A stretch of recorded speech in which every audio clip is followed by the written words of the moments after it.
didn't think I was that great, and she should know. She's worked with the Chuckle Brothers.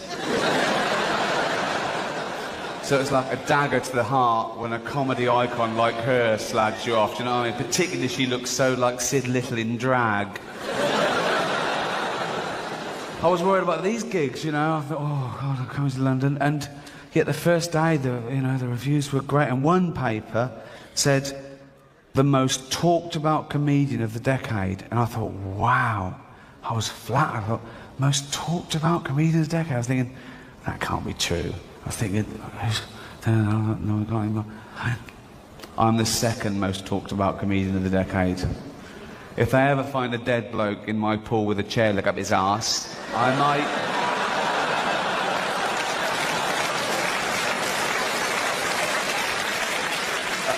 Until then, I'm happy with the number 2 slot. Not a euphemism.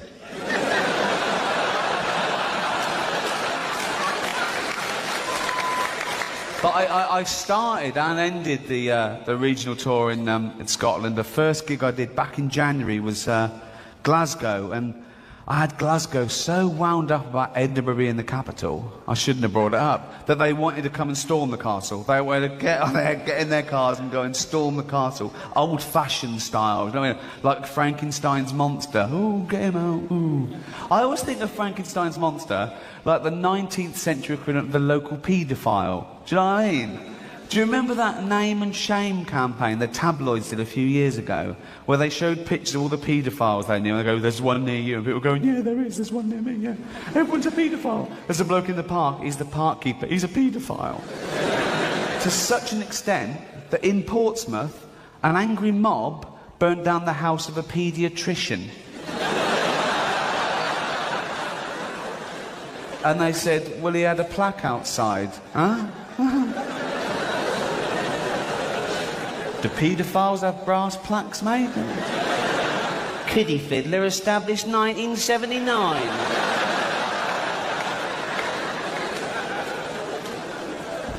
My friend said, oh, you shouldn't start the tour in Scotland. They hate the English. I went, that's a cliche. He went, no, it's true. Also, it's true that all Scottish people are just alcoholics. I went, bollocks. Loads of them are smackheads as well now. You've been fantastic. Thank you so much. Thank you so much. Thank you. Thank you. Thank you. Thank you. Thank you.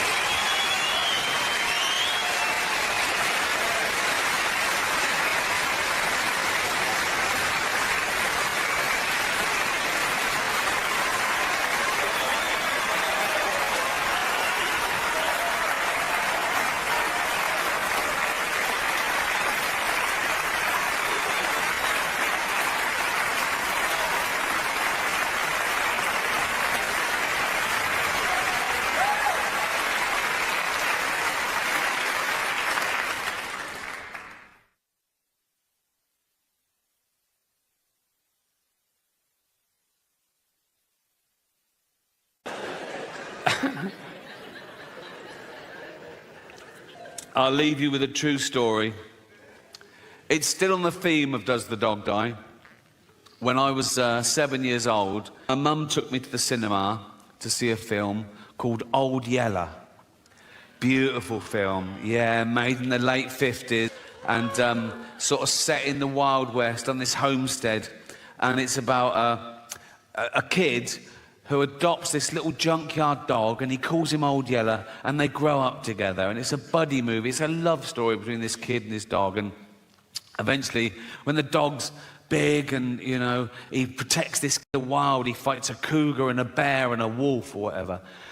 But towards the end of the film, the kid's about 13, maybe. It takes a dark turn. I remember the kid's sort of looking at Old Yeller, who's locked in the barn, and the mother's suspicious, right? And she goes, is it Old Yeller all right? He went, yeah, he's fine.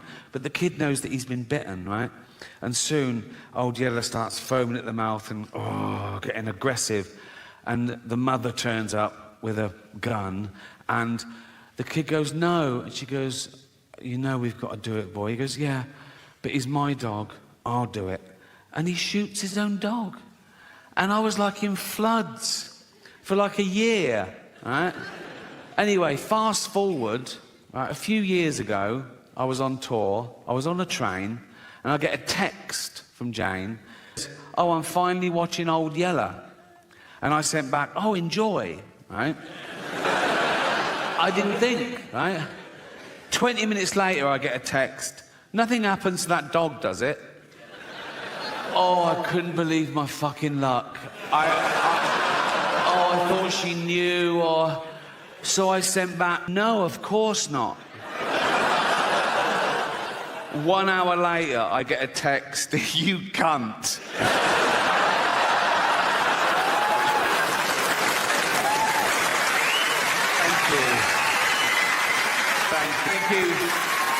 Thank you very much. Cheers. Thanks to everyone who bought a ticket. If you bought a platinum ticket, the money goes to an animal charity, and you've raised $2 million so far, so thank you so much. I even get a bit of stick about that on social media. There's always someone who goes, oh, why do you only speak up for animals? And I go, well, because they haven't got a voice of their own except parrots. And I think that's why we don't eat parrots. Everyone around the world eats every other type of bird, don't they? Everyone in the world eats fucking chickens and ducks and geese and turkeys and ostriches. No one eats parrots. Do you know why? If you go and try and eat a parrot, fuck off, you cunt. So speaking up really does work, right? And that I saw one of the themes of the show, because I know in the real world, in normal jobs, everyday life, you get in trouble. People tell you off for saying certain things or thinking certain things or even laughing at certain things, right? They say you're bad for laughing at that. And some of you take it to heart. You go, oh my God, am I a bad person? No, you're not. One, you can't choose your sense of humour. You can't, it's involuntary. And two, that's exactly what humour is for, to laugh at bad shit, to get us through it, right? And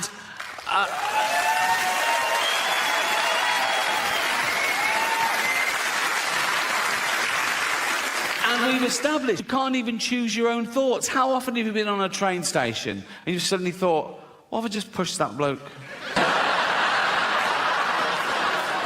And then you go, why have I thought that? Am I a psychopath? No, you're not. You're the opposite. You're a safe pair of hands. You're testing yourself. You're reminding yourself how terrible that would be. You're a good person, right? I don't get that one. What I get is I'm talking to a really sweet old lady and I suddenly start thinking, what if I just spat in her face now?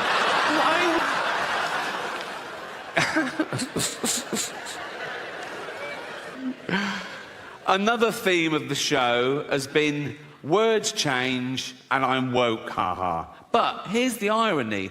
I think I am woke, but I think that word has changed. I think if woke still means what it used to mean, that you're aware of your own privilege, you try and maximise equality, minimise oppression, be anti-racist, anti-sexist, anti-homophobic, yes, I'm definitely...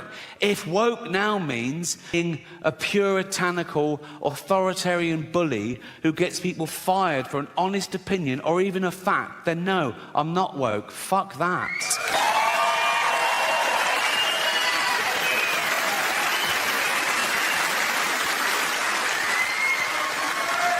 But here's the deal. To each their own, laugh at whatever you find funny. All laughter's good and you're amazing. Good night. Out there, well done, Winslet. I told you, do a Holocaust movie, the awards come, didn't I?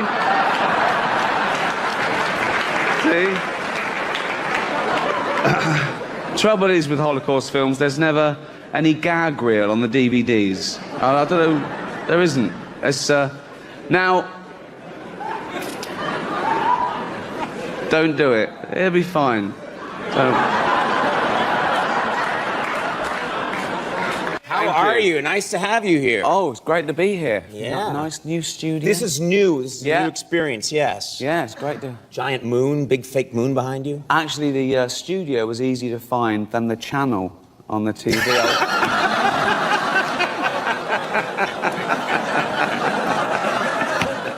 But are you into hair? I think because he's British, like Yeah. the superstar, you'd be into him. But are you into Harry?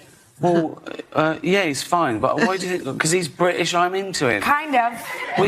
We've got as many idiots as you. I don't have to be into everyone British, do I? You're so macho, aren't you? I know, it's a You're so tough. I'm glad you got your shirt on. You always have to show a bit of that, don't you? No. It's for the menopausal women. And No. you go, oh, look, he's taking his shirt. You walked through the restaurant the other week carrying a stag. Who do you think you are? Thor? Hold on. And I was going to come out dressed as Adolf Hitler, right? No, wait, right? And I was going to come out, so I was just doing that, waving to them, right? And then get to the podium and let it die down and go, too much, right? And then I wanted to look in the crowd and go, it's the wrong crowd, it's just the wrong crowd. And then I was going to say, that's the last time I borrow a suit from Mel Gibson. And I went out and said, I've got no Will Smith material, and they got a big laugh just because they were thinking it. Like, oh, yeah, that's my show. I wasn't there, right? And I said, people on Twitter, it was trending, people saying, oh, what would have happened if Ricky had been hosting it? And I said, nothing, because I wouldn't have made a joke about his wife's hair. I'd have made a joke about her boyfriend. Yes. I haven't offended anyone. I didn't mean, it's not my fault. It's a lot of powerful people here, so if I said, it's... Honestly, I like a drink as much as the next man. Unless the next man is Mel Gibson. This new thing in England is celebrities having depression. Oh, I feel all depressed. It's always overprivileged performers that have these bouts of depression. You don't have blue-collar workers, you know, working class mums with 6 children having, I feel a bit depressed. Do you? Get the kids to school. Oh yeah, you know. I just think of these guys on minimum wage reading articles about going, oh, look at this poor millionaire comedian, he feels all alienated. I wish there's something I could do, but I lost my fingers. Now, it strikes me that in the beginning of your career, you must have had so much pressure to go down the kind of handsome leading man route. And was it hard to kind of resist that? You answer.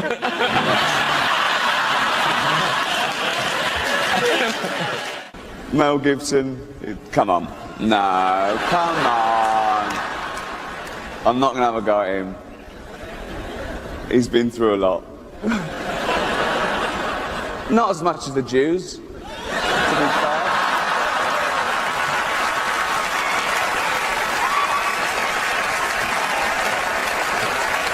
You should do one with talk show hosts. Yeah, I was thinking that just the crew. Me, Leno, obviously, brilliant. David Letterman and Jon Stewart. It was just... And then what if you expanded it and got even more people in there? You could probably Larry Sanders. Okay, Larry Sanders is fictional. So I'm ready. Come on! If you do win an award tonight, don't use it as a platform to make a political speech, right? You're in no position to lecture the public about anything. You know nothing about the real world. Most of you spent less time in school than Greta Thunberg. So, if you win, right, come up, accept your little award, thank your agent and your God, and... So... The next presenter is an award-winning actress with special powers. In Die Another Day, she used her powers of seduction to win over James Bond. In X-Men, she used her powers to control the elements. In Catwoman, she used the power of being able to wash herself all over. And she's the paw for behind the ear. It's brilliant. Please welcome the very clean Halle Berry. All female remakes are the big thing. There's a female remake of Ghostbusters. There's going to be a female remake of Ocean's 11. And this is brilliant for the studios because they get guaranteed box office results and they don't have to spend too much money on the cast. So... Shut up, I don't care. The first is an actor, producer, writer and director whose movies have grossed over $3.5 billion at the box office.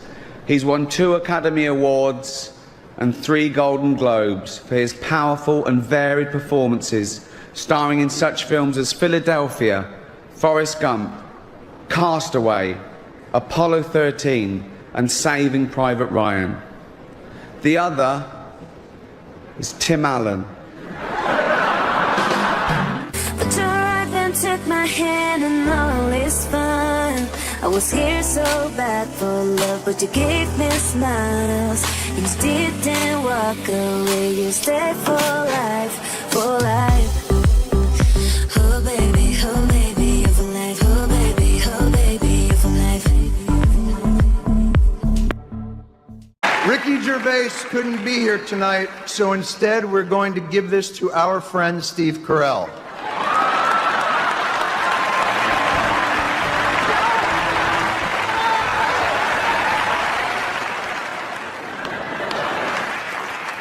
Look at his stupid face.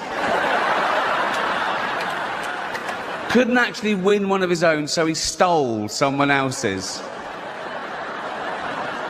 A few years ago, on this show, I made a joke about Mel Gibson getting a bit drunk and saying a few unsavoury things. We've all done it.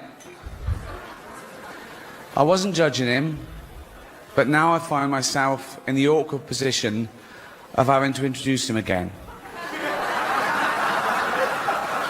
Listen, I'm sure it's embarrassing for both of us, okay?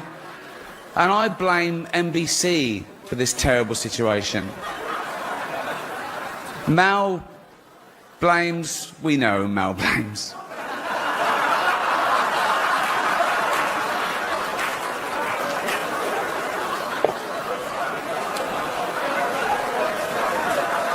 Listen, I still feel a bit bad for it, right?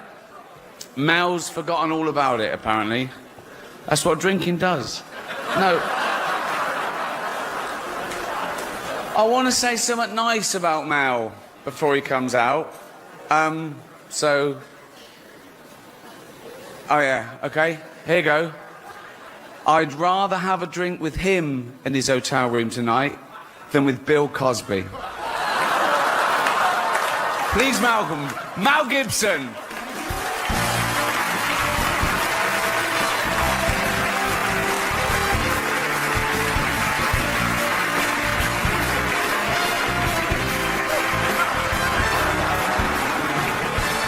Yeah.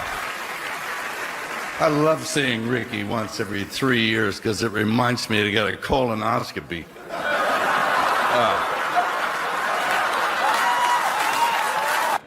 Where is he? Oh, there in the front row. Just...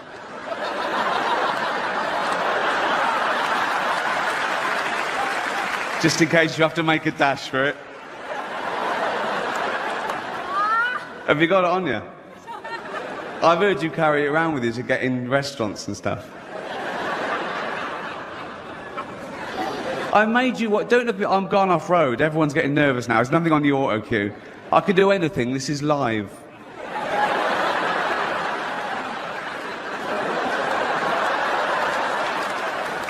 I made you what you are and I get nothing back.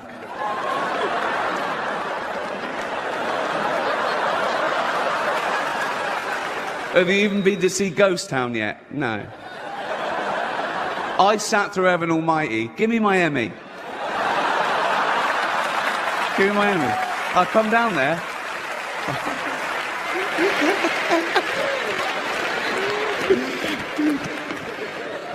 Give me it.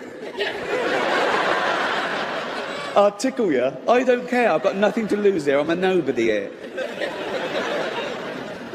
Where is it? Yes, you have. Stop. Yes, you have. Yes, you have. Give me it. Give me the Emmy. Give me the Emmy. Give me the Emmy. Give me it. Give me the... Thank you.